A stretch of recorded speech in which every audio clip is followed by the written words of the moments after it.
What's up, guys? Christopher Walker from Truth Nutra, back again with another video. This video is going to be a good one, so definitely watch through it. I'm going to talk about some so-called health foods that are terrible for your hormones, specifically for testosterone. So if you're a dude and you care about your androgens, if you care about your testosterone levels, you might want to pay attention to this and implement some of this advice. And I don't only just say things, I actually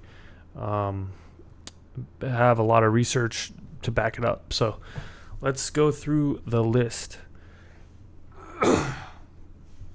Excuse me. First up, we got flax seeds, then we got protein, mint, licorice, vegetable oils, soy, wine, and nuts. So this is the list. I'm going to back all this up with research. It's not my research, it's just research that researchers have done out there, and we've compiled it for you so you can see it all.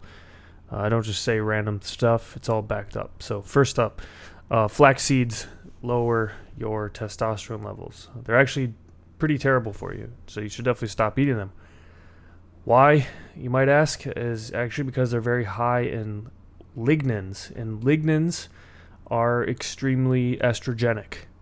They're very estrogenic, and there's also evidence that they reduce testosterone and DHT activity, which is not surprising considering how estrogenic they are. In this study, the researchers actually used the lignans to drive estrogen higher. That's how well known it is that the lignans in flax seeds are estrogenic, that these researchers actually used it to make estrogen higher to purposely lower testosterone levels in a woman with polycystic ovarian syndrome. Basically what happened in this study was that they lowered her testosterone levels by 70% and her free testosterone by 89%. So it's pretty effective. You probably should avoid flax seeds. Some people get their panties in a bunch about flax seeds. They're like, oh, I love flax seeds.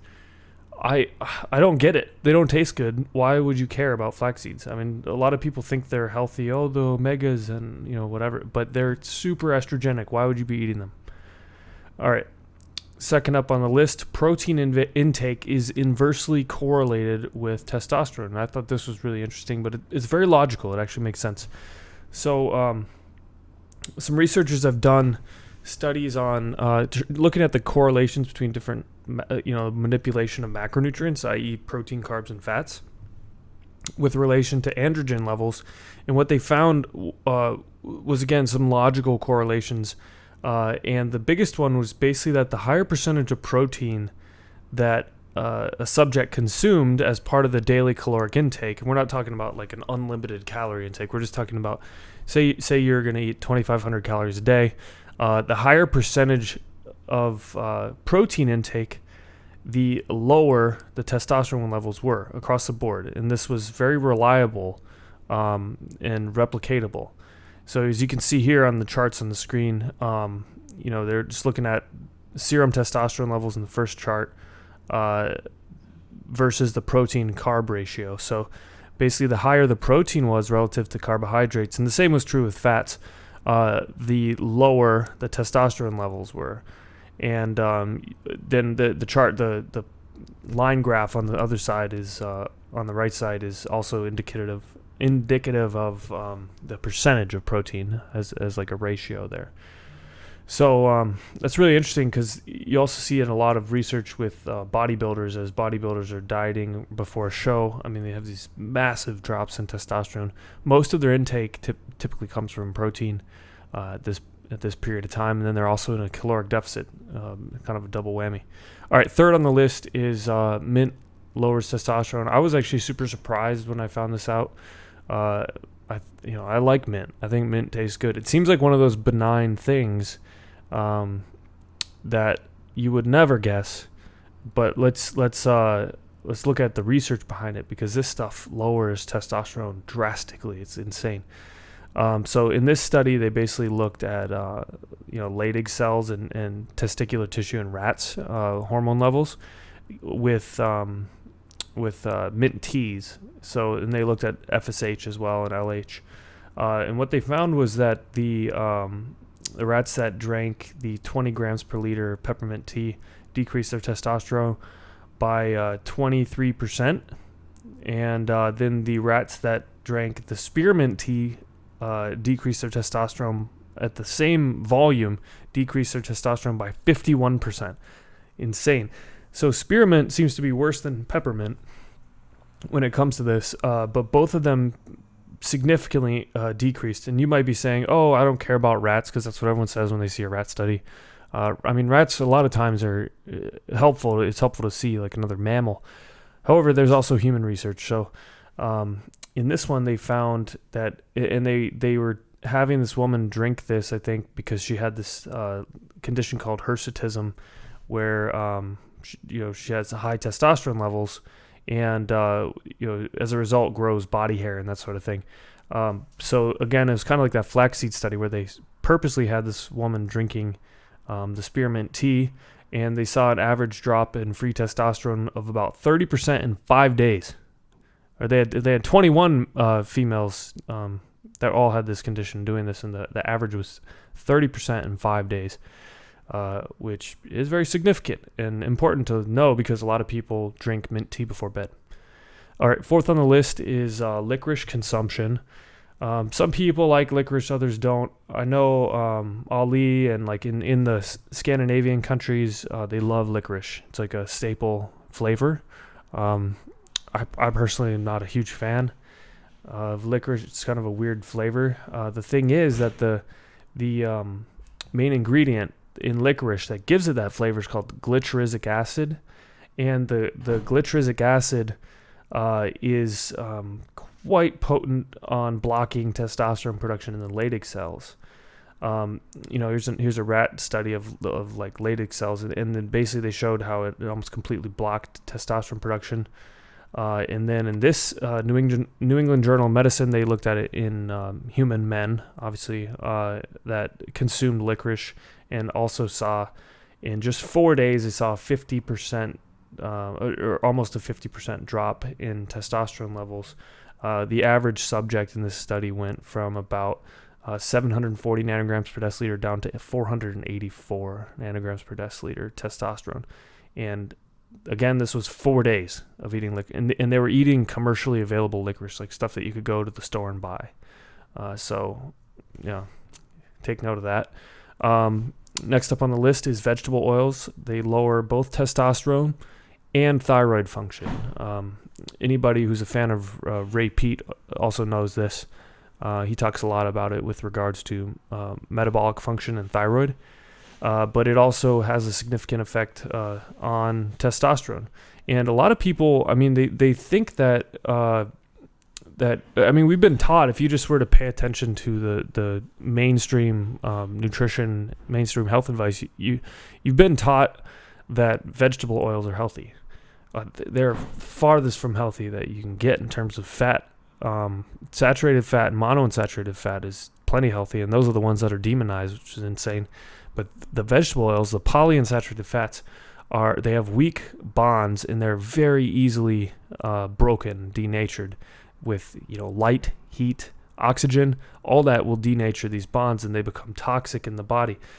This study, again, this was a study from earlier looking at macronutrients. What it found, in general, it found the following findings. But the big one was that the increased intake of polyunsaturated fats across the board decreased testosterone levels, and they saw that total fat intake would boost testosterone if it came from saturated and monounsaturated fats. But when it came from polyunsaturated fats, it lowered testosterone levels. All right, next up on the list, this is a pretty common one. Soy lowers testosterone levels. There's all sorts of competing research. A lot of the research out there is also sponsored by, like the pro-soy research is sponsored by the soy industry, or like vegetarian, vegan type stuff. However, there are a couple problems with the soy. It's estrogenic, goitrogenic, and anti-androgenic. So, and there's research to prove all of that. First up on the list is estrogenic. It contains a high amount of compounds called isoflavones, which are phytoestrogens. They basically exert estrogenic effects on the body. The main isoflavones in soy are genistein, diadzine, and glycine, and they've been shown in research to actually activate estrogen receptors. Next, the goitrogens. It's basically the impact that soy has on the thyroid in terms of being anti-thyroid and anti-metabolic. They're basically the main goitrogenic impact is by interfering with iodine uptake in the thyroid gland. So, even if you're not iodine deficient, if you're consuming a lot of soy and the goitrogens in soy are going to interfere with the iodine uptake in general, and you're going to have a poor functioning thyroid. And also, poorly functioning thyroid has been found to be one of the leading causes of low testosterone in men anyway. So, one more thing. And then the anti-androgens, it's basically going to directly suppress testosterone and DHT production. And the main ingredient that's known to do that in soy is called equol. And equol basically forms in the gut when the bacteria try and metabolize one of those isoflavones, diadzine. And what happens is equol is formed in it. It basically downregulates androgen receptors. So you don't want to mess with soy at all anyway. It doesn't taste good. I don't know why people like it. Number 7, drinking wine lowers testosterone. This is a little bit clickbaity. It's like a conditional thing. So alcohol in general has a dose-dependent effect on your testosterone levels. So in lower amounts, like 1, 2, maybe 3 servings, depending on your body weight, you're actually going to see either a slight acute rise in testosterone levels or no effect really. However, when it goes beyond that, what happens is it starts to put your body into a state of stress, and you see a drastic drop in testosterone production. And they also found in studying alcoholics that alcoholics in general have much higher estrogen and much lower testosterone than regular social drinkers or non-drinkers. And last but not least on the list, another controversial one. I did a video on this here on this channel if you want to go look for more details on it, but nuts. Not all nuts. There's some nuts which are fine, and I'd talk more about in that video. But that video, has almost got 1 million views now, and a lot of people get kind of pissed off about it, but I'm just literally just talking about the research that's out there. Some of the main highlights in that video are how almonds and walnuts increase SHBG levels, which SHBG is a sex hormone binding globulin. It binds to testosterone, makes it inactive, and that basically is going to reduce the bioavailability of the androgens, testosterone and DHT. A lot of nuts are super high in polyunsaturated fats in general, which we talked about, lower testosterone levels and increase oxidative damage. And most nuts are actually very high in phytosterols. And some people think this is a benefit, but it's really not. They also interfere with steroid hormone production. So hopefully you learned something from this video. If you did, I would love a thumbs up. That helps my YouTube rankings, however that works. And then if you subscribe to the channel, I've got plenty more of this info that I can be giving out. Let me know if you like this style of video. I like to cover all the research and to show you, impartially just the truth about all of this stuff. So thanks for watching, and I will see you on the next video.